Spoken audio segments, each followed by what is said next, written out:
बेलपत्री की छांव में बनाएंगे हम लोग अपनी वीडियो। देखिए, देख सकते हैं आप लोग कितना बड़ा विशाल पेड़ है बेलपत्री का। दोस्तों, आप सब लोग देख सकते हैं ये बेलपत्री का पेड़ कितना ही बड़ा है, कितना विशाल पेड़ है ये। और इसमें देख सकते हैं आप लोग कितने सारे फल आ रहे हैं इस पेड़ के अंदर। काफ़ी बड़ा पेड़ है ये। आज की जो हमारी वीडियो है वो बेलपत्री के ऊपर ही आधारित है। देख सकते हैं आप लोग कितना बड़ा पेड़ है। ये बेलपत्री का पेड़ बहुत ही पवित्र पेड़ माना जाता है हमारे ग्रंथों में। देख सकते हैं आप लोग कितना बड़ा विशाल पेड़ है। दोस्तों, मैं अमित आप सबका बहुत बहुत स्वागत करता हूं आपके अपने YouTube channel Amit Gupta vlogs पर। आज की हमारी जो वीडियो है वो बहुत ही महत्वपूर्ण है।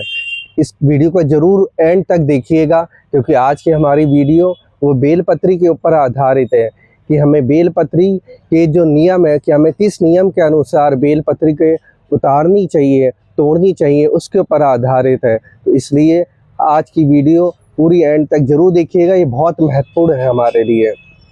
तो मैं वीडियो शुरू करता हूँ। मैं देखिए, बेलपत्री तोड़ने से पहले हमें सबसे पहले ये करना चाहिए, जब हम बेलपत्री के पेड़ के पास पहुँचें तो हमें चप्पल अपनी दूर उतार देनी चाहिए। जिस तरह से हम मंदिर में अंदर जाते समय अपनी चप्पलों को दूर उतार के जाते हैं, उसी तरह बेलपत्री के वृक्ष के नीचे जाने से पहले हमें अपनी चप्पलें उतारनी चाहिए और उतार कर नंगे पैर हमें बेलपत्री के पेड़ के नीचे जाना चाहिए। आप देख सकते हैं मैं बेलपत्री के पेड़ के नीचे खड़ा हूँ, नंगे पैर खड़ा हुआ हूँ, और आप देख रहे हैं कितना बड़ा पेड़ है ये, कितनी अच्छी छांव आ रही है यहाँ पर। इस छांव के अंदर ऐसा लग रहा है कि एक मैं माँ के आंचल की छांव में खड़ा हुआ हूँ। बहुत ही सुकून मिल रहा है मुझे यहाँ पर ये वीडियो बनाते हुए। तो अब मैं आपको ये बताता हूँ कि हम जब बेलपत्री तोड़ने के लिए जाएं तो उसके पहले हमें अनुमति मांगनी चाहिए। हे माँ, हाथ जोड़ के अनुमति मांगनी चाहिए। हे माँ, हम आपकी बेलपत्री तोड़ रहे हैं, उसके लिए हमें अनुमति प्रदान करिए, भगवान शिव को अर्पित करने के लिए। हमें ये ऐसा कहकर बेलपत्री तोड़नी चाहिए। बेलपत्री तोड़ और हाँ, बेलपत्री के जो भी हम पत्ते तोड़ें वो हमें बिल्कुल स्वच्छ पत्ते तोड़ने चाहिए। मतलब कोई भी पत्ता कटा फिटा नहीं हो, ना कोई छिद्र पत्ता हो। देख सकते हैं आप लोग बेलपत्री की पत्ते देख सकते हैं आप लोग कि हमें ऐसे बेलपत्री के पत्तों को तोड़ना चाहिए। और बेलपत्री के पत्तों को तोड़ने के टाइम हमें ये ध्यान रखना चाहिए कि जो टहनियाँ हैं, हमें इन टहनियों को नहीं तोड़ना चाहिए, हमें सिर्फ पत्ता ही तोड़ना चाहिए बेलपत्री का। अगर हम ये टहनियाँ तोड़ देंगे तो बेलपत्री के फिर पत्ते और नहीं आ पाएंगे उसके ऊपर। तो हमें टहनियों को नहीं तोड़ना चाहिए। पेड़ चाहे कोई सा भी हो, चाहे वो बेलपत्री का हो या कोई भी अन्य पेड़ हो, हमें कभी भी किसी पेड़ की टहनियाँ नहीं तोड़नी चाहिए, हमें सिर्फ पत्तियाँ ही तोड़नी चाहिए। पत्तियां तोड़ने के बाद फिर हमें माँ से ये प्रार्थना करनी चाहिए, क्षमा प्रार्थना।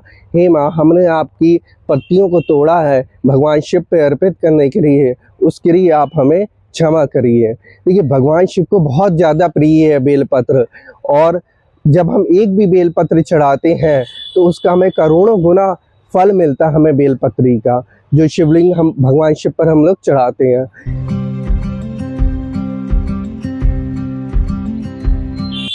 देखिए, बेलपत्री को तोड़ने के कुछ नियम होते हैं। अब मैं आपको नियमों के बारे में बताता हूँ कि हमें बेलपत्री किस दिन नहीं तोड़नी चाहिए।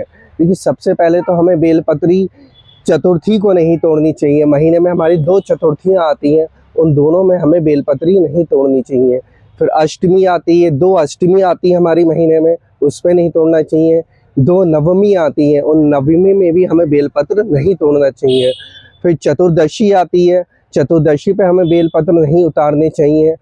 हर सोमवार को हमें बेलपत्र नहीं उतारनी चाहिए। सोमवार को हमें कभी भी बेलपत्र नहीं उतारनी चाहिए। जैसे कि मैंने आपसे कहा, महीने में एक शिवरात्रि आती है, महीने में उस शिवरात्रि को हमें कभी नहीं उतारनी चाहिए। उसे हम मासिक शिवरात्रि कहते हैं। वो भगवान शंकर का सबसे बड़ा पर्व होता है जो मासिक शिवरात्रि का होता है। उसके बाद फिर अमावस्या भी आती है। अमावस्या महीने में हमेशा एक अमावस्या आती है, उस अमावस्या में भी हमें बेलपत्री नहीं तोड़नी चाहिए। देखिए, कुछ दिन हैं, तिथियां हैं जो कि हमें कैलेंडर में आपको देखने के लिए मिल जाएंगी। आप कैलेंडर में चेक करिएगा, इन तिथियों की डेट निकाल के इन तिथियों पे बेलपत्री को हमें नहीं तोड़ना चाहिए, क्योंकि मैं तो इन नियमों को पालन करता हूँ। अब मैं ये चाहता हूँ कि आप लोग भी इन नियमों का पालन करें।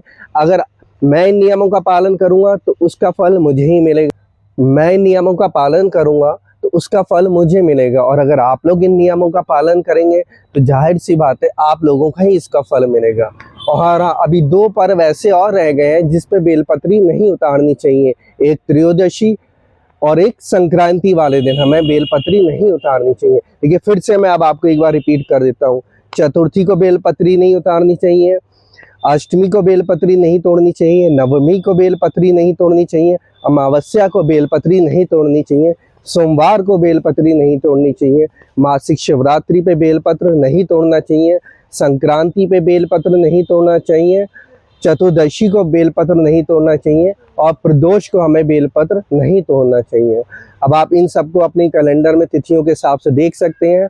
और हाँ, बेलपत्र अगर आपके पास नहीं है तो आप उसके लिए बिल्कुल भी घबराने की जरूरत नहीं है। कभी कभी बेल का वृक्ष नहीं मिल पाता है बेलपत्री तोड़ने के लिए, तो अगर भगवान शिव के ऊपर बेलपत्र चढ़ी हो तो उनसे आप अनुमति मांगकर वो बेलपत्र ले सकते हैं और फिर से उसको धो के भगवान शिव को अर्पित कर सकते हैं। और इन तिथियों के अलावा अगर आप बेलपत्र तोड़ के अपने घर में भी रख सकते हैं। बेलपत्र कभी बासी नहीं होती है। अगर आप 15 दिन की बेलपत्री 15 पत्ते तोड़कर अपने घर में रखिए और एक एक करके भगवान शिव को अपने 15 दिन चढ़ाइए, आपको पता भी नहीं लगेगा क्या हुआ, कौन सी तिथि निकल गई, क्या हुआ। इन सब बातों का आपको नियम का बहुत ध्यान जरूर रखना चाहिए बेलपत्र के लिए।